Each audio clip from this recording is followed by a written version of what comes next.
سلام علیکم. و علیکم السلام. ببخشید نوبت میکنید شما. نوبت شما میرسد اما سرتون با صابون سیاه شسته.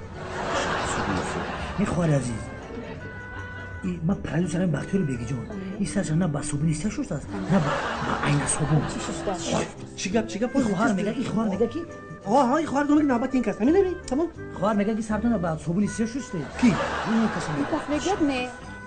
گوش کنید همه شما زن ها قبل از ما شما حرمت میکنیم و آخر خشم زنان سر روی سرتون را با چکا و جرغات میشویتون رویتون با لیمون و بادیه نگار میمونیتون شما با کار نداره و چیکار دارید میذارید عین صابون کردید شتاگی نمیکید خب پرسیدم. خیر همین نوبت میکنید شما. خبر من شما یک پرسم مایلش می مایلش پرسه. ولی شما مخلص من یا مخلص تشریف می مخلصی شما.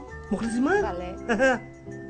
راست میگید دختر عین صابون بریشتگی چی گفتید؟ من نفهمیدم. نه نمیخیر عین صابون بریشتگی او قندی اوکراینه گرفتن آب کردید خوش کرد سرش قنچای کرد کل خودمون انا سرود گذاشتن باز یک رقص زیبای دیگر میشود بله. توش بعد از اون آها هنرمند شایسته جمهوری تاجیکستان قربان عبدالله. بله